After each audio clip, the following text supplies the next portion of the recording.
शिव पुराण के अनुसार सोमनाथ ज्योतिर्लिंग भगवान शिव का प्रथम ज्योतिर्लिंग है। पुराणों में सोमनाथ ज्योतिर्लिंग की स्थापना से संबंधित कथा इस प्रकार है। जब प्रजापति दक्ष ने अपनी सभी 27 पुत्रियों का विवाह चंद्रमा के साथ कर दिया तो वे बहुत प्रसन्न हुए। पत्नी के रूप में दक्ष कन्याओं को प्राप्त कर चंद्रमा बहुत शोभित हुए और दक्ष कन्याएं भी अपनी स्वामी के रूप में चंद्रमा को प्राप्त कर प्रसन्न थीं। चंद्रमा की उन 27 पत्नियों में रोहिणी उन्हें सबसे ज्यादा प्रिय थी, जिसको वे विशेष आदर तथा प्रेम करते थे। उनका इतना प्रेम अन्य पत्नियों से नहीं था। चंद्रमा की अपनी तरफ उदासीनता और उपेक्षा को देखकर रोहिणी के अलावा बाकी दक्ष पुत्रियां बहुत दुखी हुईं। वे सभी अपने पिता दक्ष की शरण में गईं और उनसे अपने कष्टों का वर्णन किया। अपनी पुत्रियों की व्यथा और चंद्रमा के दुर्व्यवहार को सुनकर दक्ष भी बड़े दुखी हुए। उन्होंने चंद्रमा से भेंट की और शांतिपूर्वक कहा, कलानिधे, तुमने निर्मल व पवित्र कुल में जन्म लिया है, फिर भी तुम अपनी पत्नियों के साथ भेदभावपूर्ण व्यवहार करते हो। तुम्हारे आश्रय में रहने वाली जितनी भी स्त्रियां हैं, उन सब के प्रति समान व्यवहार न रखते हुए किसी से अधिक और किसी से कम प्रेम करते हो। अब तक जो किया सो किया, अब आगे फिर कभी ऐसा विषमतापूर्ण बर्ताव तुम्हें नहीं करना चाहिए, क्योंकि उसे नर्क देने वाला बताया गया है। इस प्रकार प्रजापति दक्ष ने अपने दामाद चंद्रमा को प्रेम पूर्वक समझाया और चंद्रमा में सुधार हो जाएगा, ऐसा सोचकर प्रजापति दक्ष वापस लौट आए। इतना समझाने पर भी चंद्रमा ने अपने ससुर प्रजापति दक्ष की बात नहीं मानी। रोहिणी के प्रति अतिशय आसक्ति के कारण उन्होंने अपनी अन्य पत्नियों की अवहेलना की और उन सभी से उदासीन रहे। दोबारा समाचार प्राप्त कर प्रजापति दक्ष बड़े दुखी हुए। वे पुनः चंद्रमा के पास आकर उन्हें उत्तम नीति के द्वारा समझाने लगे। दक्ष ने चंद्रमा से न्यायपूर्ण बर्ताव करने की प्रार्थना की। बार बार आग्रह करने पर भी चंद्रमा ने अवहेलना पूर्वक जब दक्ष की बात नहीं मानी, तब उन्होंने चंद्रमा को शाप दे दिया। दक्ष ने कहा कि मेरे आग्रह करने पर भी तुमने मेरी अवज्ञा की है, इसलिए तुम्हें क्षय रोग हो जाए। दक्ष द्वारा शाप देने के साथ ही क्षण भर में चंद्रमा क्षय रोग से ग्रसित हो गए।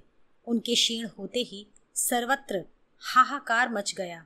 सभी देवगण व ऋषिगण भी चिंतित हो गए।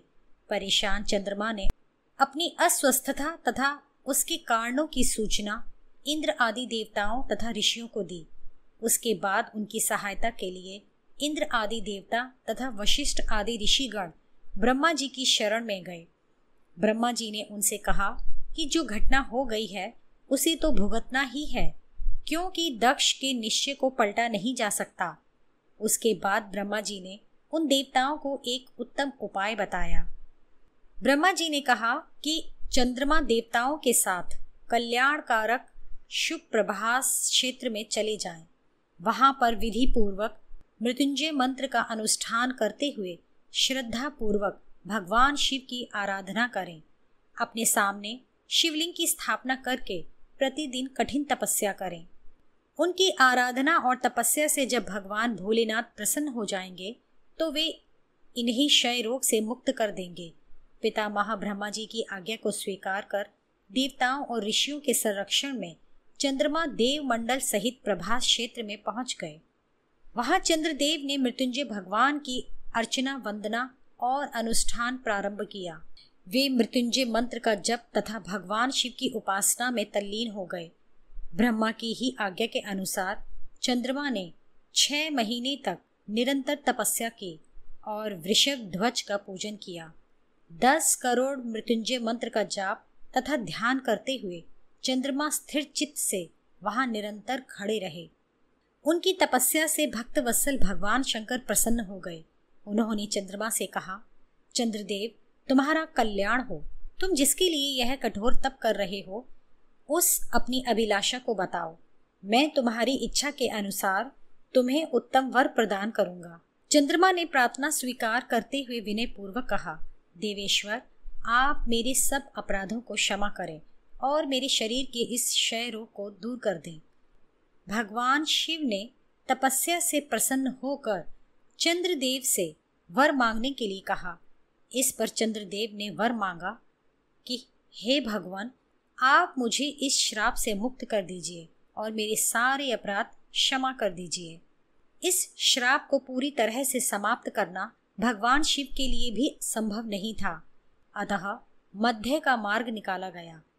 चंद्रदेव, तुम्हारी कला प्रतिदिन एक पक्ष में क्षीण हुआ करेगी, जबकि दूसरे पक्ष में प्रतिदिन वह निरंतर बढ़ती रहेगी।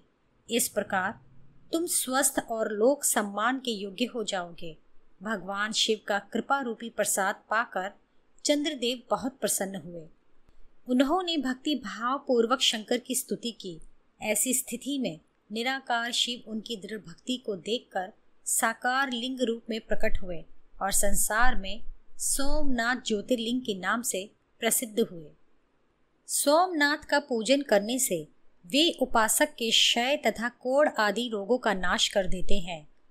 ये चंद्रमा धन्य है जिनके नाम से तीनों लोकों के स्वामी साक्षात भगवान शंकर भूतल को पवित्र करते हुए प्रभास क्षेत्र में विद्यमान है। वहीं संपूर्ण देवताओं ने सोम कुंड की भी स्थापना की है, जिसमें शिव और ब्रह्मा का सदा निवास माना जाता है। चंद्रकुंड इस भूतल पर पाप नाशन तीर्थ के रूप में प्रसिद्ध है। जो मनुष्य उसमें स्नान करता है वह सब पापों से मुक्त हो जाता है। क्षय आदि जो असाध्य रोग होते हैं वे सब उस कुंड में 6 मास तक स्नान करने मात्र से नष्ट हो जाते हैं। मनुष्य जिस फल के उद्देश्य से इस उत्तम तीर्थ का सेवन करता है उस फल को सर्वथा प्राप्त कर लेता है, इसमें संशय नहीं है। सोमनाथ ज्योतिर्लिंग भारत का ही नहीं अपितु इस पृथ्वी का भी पहला ज्योतिर्लिंग माना जाता है। यह मंदिर गुजरात राज्य के सौराष्ट्र क्षेत्र में स्थित है।